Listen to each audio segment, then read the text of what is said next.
Hello guys, ഞാനൊരു ചമ്മന്തിയാണ് കേട്ടോ guys തയ്യാറാക്കുന്നത്. എഗ്ഗ് ചമ്മന്തി. പാനിൽ ഓയിൽ ഒഴിച്ചു. ഓയിൽ ചൂടാകുമ്പോഴത്തേക്ക് ഇൻഗ്രീഡിയൻസ് ഒക്കെ ചേർത്ത് ഒന്ന് വഴറ്റിയെടുക്കണം. എന്തൊക്കെയാണ് ചേർക്കേണ്ടതെന്ന് ഞാൻ പറഞ്ഞു തരാവേ. ഞാൻ ചെറിയ ഉള്ളിയാണ് എടുത്തിട്ടുള്ളത്. സവാള ആയാലും മതി, വറ്റൽമുളക്, 2-3 അല്ലി വെളുത്തുള്ളി, സോൾട്ട്, ഇത്രയും ചേർത്ത് നന്നായിട്ടൊന്ന് വഴറ്റിയെടുക്കണം. വീഡിയോയിൽ ഇത്ര ഇൻഗ്രീഡിയൻസേ പറഞ്ഞിട്ടുള്ളൂ. നമുക്ക് വേണമെങ്കിൽ അഡീഷണൽ ആയിട്ട് മല്ലിച്ചപ്പും ടൊമാറ്റോയും കൂടെ ചേർത്ത് കൊടുത്താൽ കുറച്ചുകൂടെ നല്ല ടേസ്റ്റ് ആയിരിക്കുമെന്ന് എനിക്ക് തോന്നുന്നു.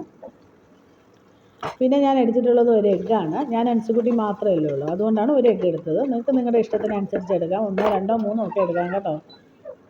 മുട്ടയുടെ വെള്ള മാത്രം ചേർക്കുന്നവരുണ്ട്, മഞ്ഞ മാറ്റിയിട്ട്. ഞാൻ വെള്ളയും മഞ്ഞയും കൂടെ ചേർക്കുന്നുണ്ട് കേട്ടോ.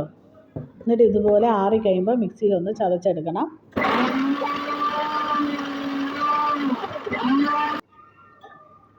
അങ്ങനെ ചമ്മന്തിയൊക്കെ റെഡിയായി ഗൈസ്.